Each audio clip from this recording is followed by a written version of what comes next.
Dear students of Ananda Multimedia School, how are you? I hope you are well by the grace of Almighty Allah. I am also well. Today I will discuss about voice change, especially imperative sentence and interrogative sentence. First I will discuss about imperative sentence. Imperative sentence A voice change করতে একটা formula ব্যবহার করতে হয়। প্রতিটা সেন্টেন্সের বিভিন্ন formula আমরা ব্যবহার করে থাকি। তো ইম্পারেটিভ সেন্টেন্সে যে ফর্মুলা আমরা ব্যবহার করব, প্রথমে লেট অথবা লেট নট, তারপরে অবজেক্ট, তারপরে বি, তারপরে মূল ভার্বের পাস্ট পার্টিসিপল ফর্ম। আমি এখন এক্সাম্পল দিয়ে আপনাদেরকে বোঝানোর চেষ্টা করব। যেমন এক্সাম্পল,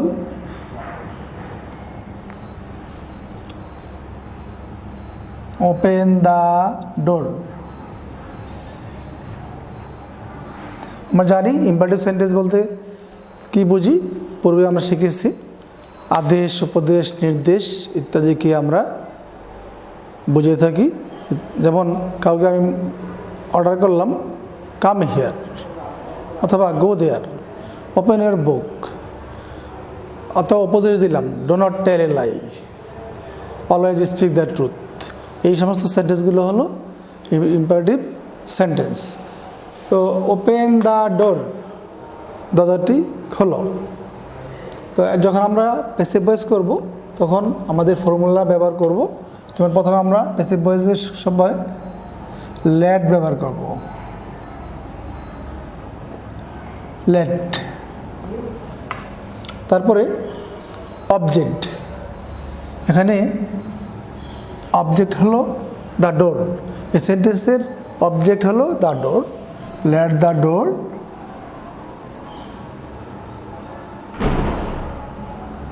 তারপরে ফর্মুলা অনুযায়ী একটি বি বসাতে হবে, বিই। তারপরে মূল ভাবটি past participle form, open, opened, opened. Past participle form হবে opened, opened. Let the door be open. আমরা প্রথমে লেট বসিয়ে দিব, তারপরে অবজেক্ট নিয়ে আসবো, সেন্টেন্সের মধ্যে যে অবজেক্ট আছে অবজেক্ট নিয়ে আসবো, তারপরে বি বসাবো, তারপরে মূল ভাবটির পাস্ট পার্টিসিপল ফর্ম আমরা ব্যবহার করব। আমি আরও কয়েকটি এক্সাম্পল দিব।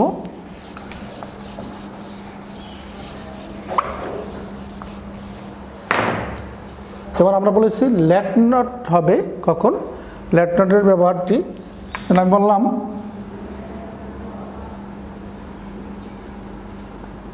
do not make a noise,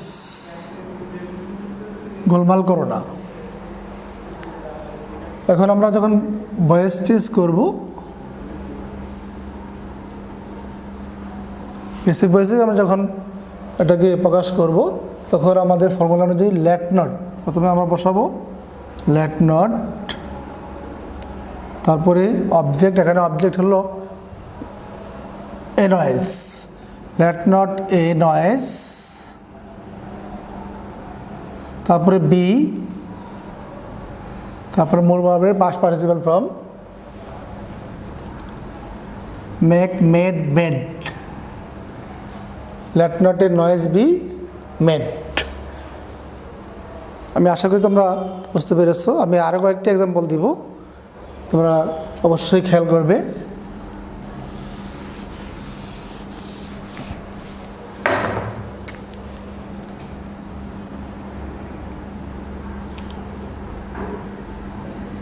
close your book, close your book, তোমার বই বন্ধ করো।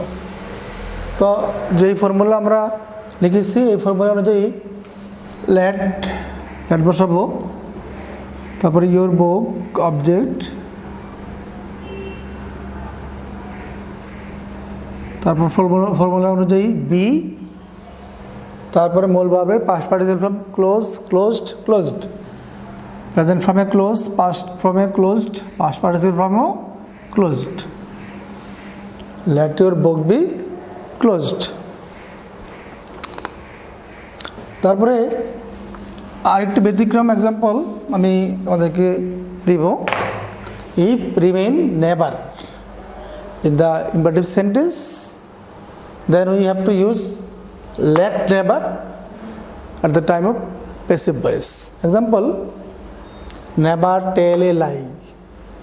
যদি কোনো সেন্টেন্সের মধ্যে ইম্পারেটিভ সেন্টেন্সে নেভার উল্লেখ থাকে তাহলে লেট নেভার অবশ্যই আমরা বসাবো। নেভার টেল এ লাই, কখনো মিথ্যা বলো না, তাহলে নেট নেভার এ লাই, শুধু লেট নেভার আমরা বসে দিব। এই নেভারের কারণে প্রথমে লেট বসানোর কথা, লেট বসাবো, তারপরে যেহেতু অবজেক্ট হওয়ার কথা, কিন্তু এই ক্ষেত্রে নেভার থাকার কারণে লেটের পরে চলে আসবে নেভার। পূর্বের ফর্মুলা ছিল লেটের পরে অবজেক্ট নিয়ে আসার কথা ছিল, কিন্তু যদি নেভার থাকে যদি লেট থাকে যদি নেভার থাকে ইম্পারেটিভ সেন্টেন্সের মধ্যে নেভার থাকলে অবশ্যই লেট বসানোর পরে নেভারটাকে আমরা বসাবো, লেট নেভার, তারপর অবজেক্ট নিয়ে আসবো। লেট, তারপর নেভার নিয়ে আসবো লেটের পরে, তারপর অবজেক্ট আনবো, লেট নেভার এ লাই, তারপরে বি, পূর্বের মতো বি, তারপরে মূল ভার্বের past participle form late never, তারপরে অবজেক্টকে নিয়ে আসবো, তারপর বি, তারপরে মূল ভার্বের পাস্ট পার্টিসিপল ফর্ম। আমরা জানি tell, told, told, tell present form, past form told, past participle ফর্মও told. Let never a lie be told. তাহলে পূর্বের মতো কিন্তু এটা হয়নি।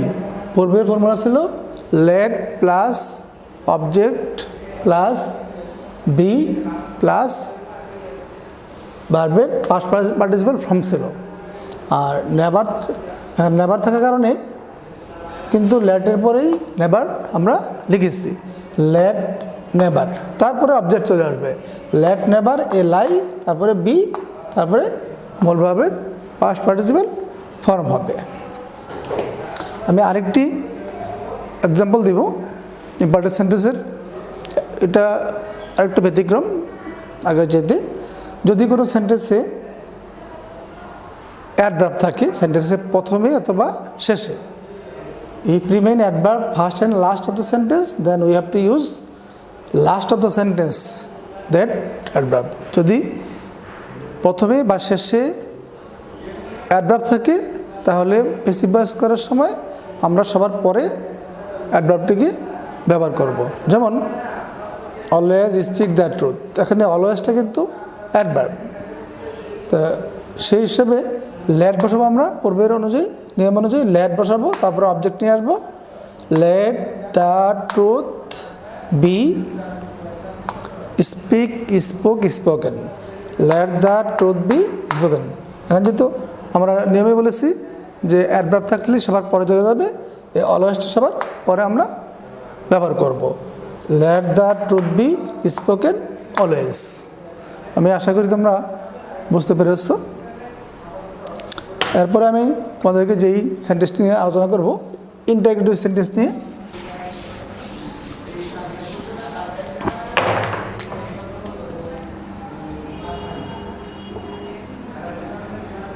ইন্টারোগেটিভ সেন্টেন্স, আমরা জানি ইন্টারোগেটিভ মানে কোনো প্রশ্ন করা, যখন কোনো প্রশ্ন করা বোঝাবে তখন ইন্টারোগেটিভ সেন্টেন্স আমরা বুঝে থাকি। ইন্টারোগেটিভ মানে হলো প্রশ্নবোধক, ইন্টারোগেটিভ সেন্টেন্স প্রশ্নবোধক বাক্য। তো আমরা এখন কয়েকটি এক্সাম্পলের মাধ্যমে আমরা বুঝিয়ে দিব কীভাবে ইন্টারোগেটিভ থেকে ভয়েস চেঞ্জ করতে হয়, প্যাসিভ ভয়েস চেঞ্জ করতে হয় অথবা অ্যাক্টিভ ভয়েস চেঞ্জ করতে হয়, খেয়াল করবো আমরা। অনেক সময় অ্যাক্টিভ থেকে প্যাসিভ করা হয়, আবার অনেক সময় প্যাসিভ থেকে অ্যাক্টিভও করা হয়। তো আমরা অবশ্যই খেয়াল রাখবো ফর্মুলাগুলোকে। টেন্স আমরা অবশ্যই মনে রাখবো। আমরা জানি যে টেন্স একটি গুরুত্বপূর্ণ বিষয়, তো টেন্স না পারলে আমরা ভয়েস চেঞ্জ অবশ্যই আমরা সমস্যায় পড়বো। ভয়েস চেঞ্জ করার সময় খেয়াল করবো আমরা ইজ, যেমন এক্সাম্পল দিচ্ছি আমি, ইজ হি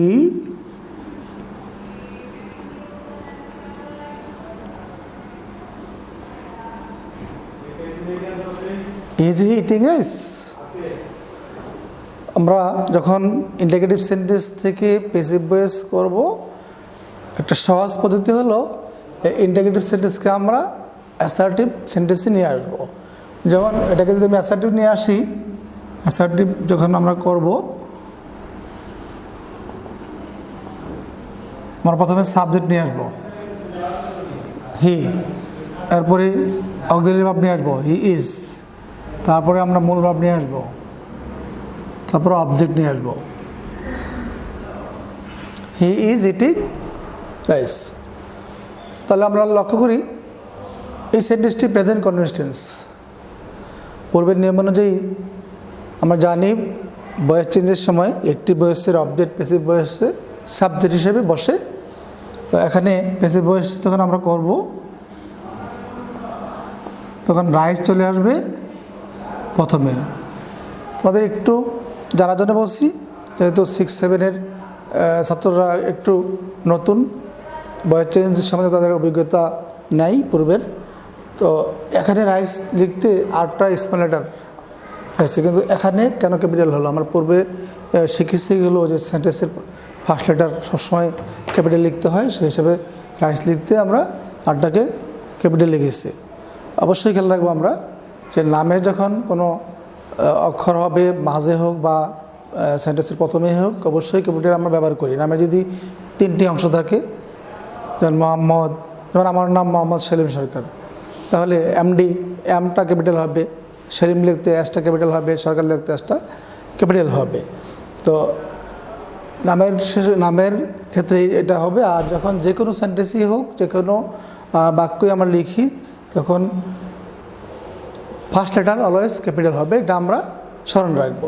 রাইস আমরা পূর্বের নিয়ম অনুযায়ী জানি, পূর্বে আমি আলোচনা করেছিলাম যে প্রেজেন্ট কন্টিনিউয়াস টেন্স যখন আমরা ভয়েস চেঞ্জ করি, তখন অবজেক্টকে সাবজেক্ট করার পরে অক্সিলারি ভার্ব বসে। কি বসে? যে প্রেজেন্ট কন্টিনিউয়াস টেন্স হলে am being, is being, are being. Am being,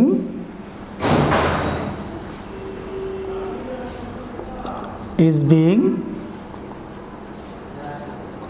are being. Am being, is being, are being বসে।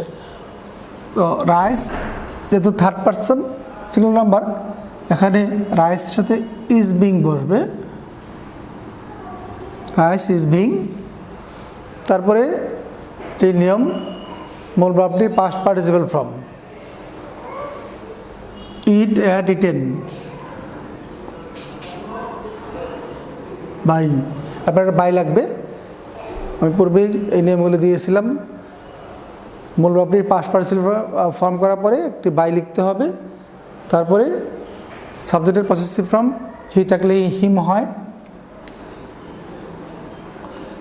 আই থাকলে মি হয়, ইউ থাকলে ইউই থাকে, নাম থাকলে নামের কোনো পরিবর্তন হয় না, এবং ইউ থাকলে কোনো পরিবর্তন হয় না, দে থাকলে দ্যাম হয়, উই থাকলে আস হয়। এটা আমরা পূর্বেই আলোচনা করেছি। যেহেতু এটা ইন্টারগেটিভ সেন্টেন্স আমরা লিখব, ভয়েস চেঞ্জে আমরা ইন্টারগেটিভ হিসাবে প্রকাশ করব। তো এখন এই ইজটাকে সবার আগে নিয়ে আসবো। যখন ইন্টারগেটিভ করব, ইজ, তারপরে রাইস, বিং, শুধু আমরা অক্সিলারি ভার্বটাকে সামনে নিয়ে আসবো, আর বাকি সব ঠিক থাকবে। শুধু সেন্টেন্সের শেষে একটা ইন্টারগেটিভ চিহ্ন আমরা বসিয়ে দিব। ইজ রাইস বিং,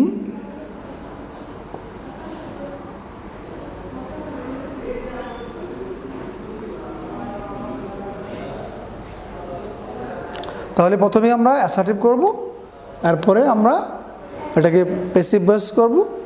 করার পর যেহেতু ইন্টারগেটিভ সেন্টেন্স আমরা ইন্টারগেটিভ ভয়েস অবশ্যই আমরা করব, তখন আমরা অক্সিলারি ভার্বটিকে সবার আগে বসিয়ে দিব আর একটা ইন্টারগেটিভ চিহ্ন বসিয়ে দিব। তাহলে ইন্টারগেটিভ ভয়েস করার সময় অবশ্যই আমরা খেয়াল রাখবো এটাকে অ্যাসার্টিভ, সবচেয়ে সহজ পদ্ধতি যে আমরা এটাকে অ্যাসার্টিভ সেন্টেন্সে প্রকাশ করব। অ্যাসার্টিভ সেন্টেন্সের ভয়েস যখন আমরা করব, তখন অবজেক্টকে সাবজেক্ট করব, তারপর টেন্স অনুযায়ী অক্সিলারি ভার্ব বসবে, তারপরে মূল ভার্বটির পাস্ট পার্টিসিপল ফর্ম হবে, একটি বাই যুক্ত হবে এবং সাবজেক্টের পসেসিভ ফর্ম হবে। আমরা খেয়াল করব অবশ্যই যে এখানে কিন্তু রাইস লিখতে ক্যাপিটাল লিখছি, আর এখানে কিন্তু ক্যাপিটাল লিখি নেই, কারণ এটা সেন্টেন্সের প্রথম অক্ষর না, লেটারটি এখানে স্মল লিখলাম এই জন্য। এরপরে আমরা যে ব্যাপার নিয়ে আলোচনা করব যেমন do you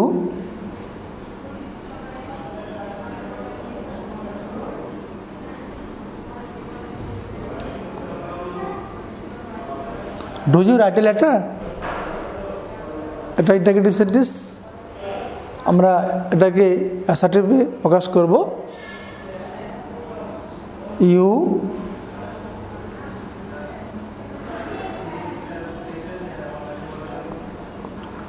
write a letter. Present independence, এই বাক্যটি হলো present independence, you write a letter. আমরা জানি প্রেজেন্ট ইন্ডিপেন্ডেন্সকে যখন ইন্টারগেটিভ করি আমরা তখন ডো বা ডাস ব্যবহার করে থাকি। তো এই ডোটা বা কী হলো, চলে গেল। আমরা জানি প্রেজেন্ট ইন্ডিপেন্ডেন্সে কোনো অক্সিলারি থাকে না, যখন ইন্টারগেটিভ করি আমরা ডো বা ডাস আমরা ব্যবহার করে থাকি। যখন আবার পুনরায় আগের জায়গায় ফিরে যাব তখন এই ডো বা ডাসটা উঠে যাবে এবং ইন্টারগেটিভ সেন্টেন্সটা চিহ্নটা উঠে যাবে। এখন আমরা এই অ্যাসার্টিভকে ভয়েস চেঞ্জ করব, এ লেটার, অবজেক্টকে সাবজেক্ট করব এ লেটার। প্রেজেন্ট ইন্ডিপেন্ডেন্স যখন হয় ভয়েস চেঞ্জের ক্ষেত্রে এম ইজ আর বসে, যেহেতু letter a letter third person singular number, এখানে ইজ বসবে, এ লেটার ইজ। মূল ভার্বটি পাস্ট পার্টিসিপল, ফর্ম লিখতে হবে written by you, a letter is written by you. Interrogative যখন করব এটাকে ভয়েস চেঞ্জের ক্ষেত্রে তখন ইজটাকে সবার আগে নিয়ে আসবো, ইজ, আর বাকি সব ঠিক থাকবে। Is a letter written by you, is a letter written by you. একটা প্রশ্নবোধক আমরা চিহ্ন ব্যবহার করব।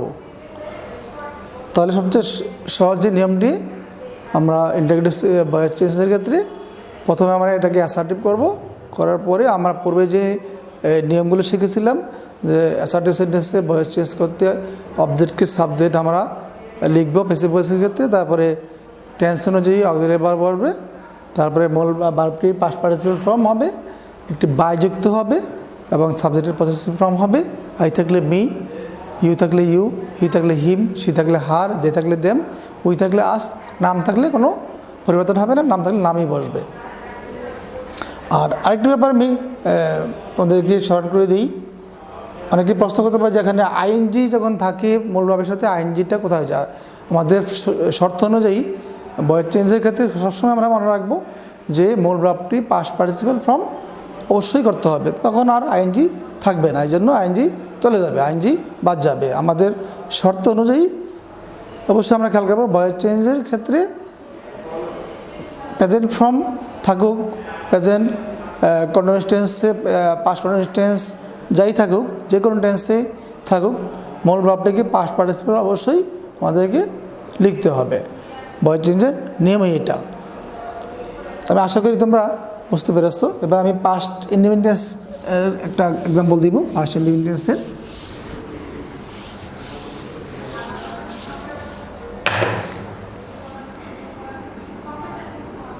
ডিড হি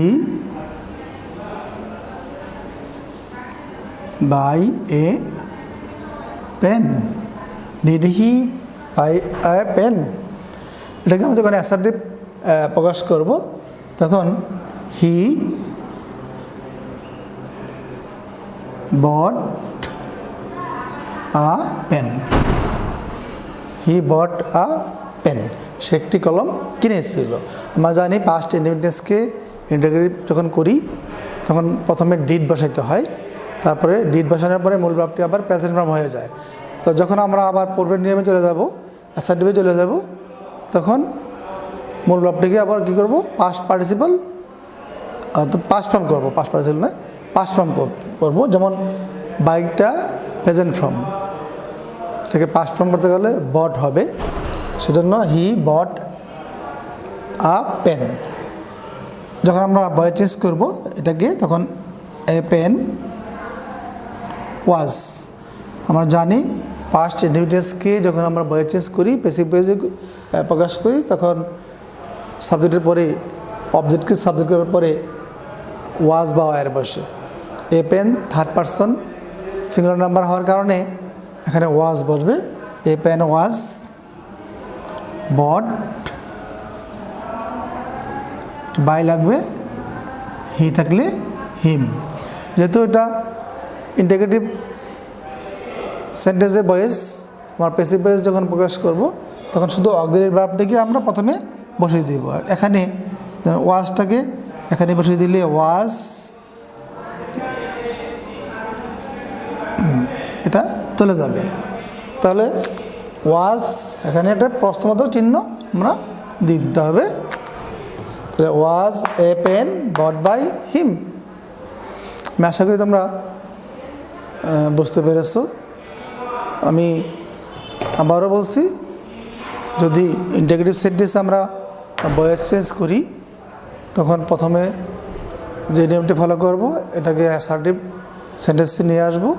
তারপরে পূর্বের নিয়ম অনুযায়ী আমরা অবজেক্টকে সাবজেক্ট করব, টেন্স অনুযায়ী অক্সিলারি ভার্ব বসাবো, তারপরে মূল ভার্বটির পাস্ট পার্টিসিপেল ফর্ম করব, একটি বাই বসাবো, তারপরে সাবজেক্টের পসেসিভ ফর্ম আমরা ব্যবহার করব। আই থাকলে মি, ইউ থাকলে ইউ, হি থাকলে হিম, সি থাকলে হার, উই থাকলে আস, দে থাকলে দেম, নাম থাকলে নাম বসে যাবে। আমি আশা করি তোমরা বুঝতে পেরেছো। এই নিয়মগুলো অবশ্যই প্র্যাকটিস করবে। Practice max N perfect. যদি প্র্যাকটিস না করো, চর্চা না করো, তাহলে সহজ জিনিসও কঠিন মনে হবে। আর যদি চর্চা করো, কঠিন বিষয়গুলো সহজ মনে হবে। আমরা অবশ্যই খেয়াল রাখবো যে ভয়েস চেঞ্জের যে নিয়মগুলো, প্রথমেই আমরা যে নিয়মগুলো শিখব, টেন্স অবশ্যই আমরা খেয়াল করব। টেন্স পড়ার পূর্বে আমরা স্ট্রং ভার্ব, উইক ভার্ব অবশ্যই মুখস্থ করেছি বা বুঝেছি, শিখেছি। এগুলো যদি আমরা না পারি তাহলে কখনো আমরা ভয়েস চেঞ্জ বা ন্যারেশন চেঞ্জ করতে পারবো না। আমি আশা করি তোমরা আজকে যে দুটো সেন্টেন্স নিয়ে আলোচনা করলাম আমরা এগুলোকে চর্চা করব। যারা কোনো সমস্যা থাকবে অবশ্যই আমাদের সাথে শেয়ার করবে, আমাকে ফোন করতে পারো, অথবা যে কোনো অবস্থায় তুমি দেখা করতে পারো। যদি কোনো কাজে আমাদের স্কুলে আসো তাহলে অবশ্যই খেয়াল রাখবে, তোমার সমস্যাগুলোকে চিহ্নিত করে তুমি লিখে নিয়ে আসবে। কার কোথায় প্রবলেম অবশ্যই আলোচনা করবে। যে কোনো বিষয় নিয়ে আলোচনা করার তোমাদের অধিকার আছে। তুমি যদি না আসো তাহলে তোমাদেরই ক্ষতিগ্রস্ত হবে, তোমরাই ক্ষতিগ্রস্ত হবে। আমি আশা করি তোমরা তোমাদের যে দাবিগুলো, তোমাদের যে অধিকার অবশ্যই তোমরা আদায় করবে আমাদের কাছ থেকে। আমি আবার পুনরায় 1 মিনিটে আলোচনা করব। যেমন ইম্পারেটিভ সেন্টেন্স যখন ভয়েস চেঞ্জ করব প্রথমে আমরা লেট বসাবো অথবা লেট নোট বসাবো। আর যখন অ্যাসার্টিভ সেন্টেন্স হয় তখন আমরা লেট বসাইব। যখন নেগেটিভ হবে আমরা লেট নোট বসাবো।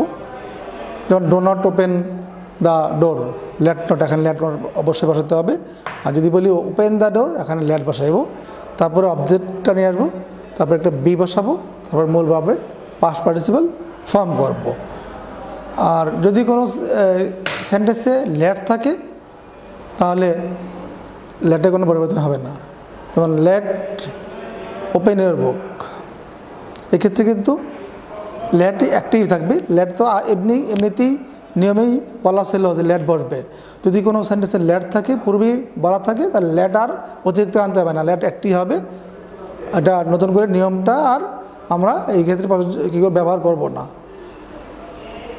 এরপরে যদি অ্যাডভার্ব থাকে, বলেছিলাম যে সেন্টেন্সের শুরুতে হোক বা শেষে হোক অ্যাডভার্ব থাকলে প্যাসিভ ভয়েস করার সময় এই অ্যাডভার্বটা অবশ্যই পরে চলে যাবে। যেমন অলওয়েজ স্পিক দ্য ট্রুথ, এখানে অলওয়েজটা হলো অ্যাডভার্ব। যখন আমরা প্যাসিভ ভয়েসে প্রকাশ করব অলওয়েজটা সবার পরে চলে যাবে। যদি কোনো ইম্পারেটিভ সেন্টেন্সে নেভার থাকে তাহলে নেভারটা লেটের পরে চলে আসবে, তারপরে অবজেক্ট আসবে, তারপরে বি আসবে, তারপরে মূল ভার্বটির পাস্ট পার্টিসিপেল ফর্ম হবে। আর ইন্টিগ্রেটিভ সেন্টেন্সের ক্ষেত্রে তুমি প্রথমে এটাকে অ্যাসার্টিভ সেন্টেন্সে তৈরি করবে, তারপরে পূর্বের নিয়ম অনুযায়ী অবজেক্টকে সাবজেক্ট করবে।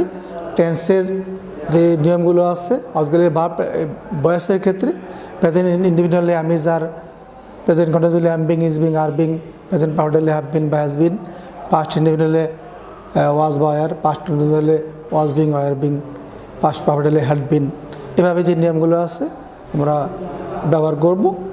তারপরে যখন এটাকে ইন্টারগেটিভ ভয়েস চেঞ্জ করব তখন অক্সিলারি ভার্বটিকে প্রথমে নিয়ে আসব আর একটি প্রশ্নবোধক চিহ্ন আমরা লিখে দেব।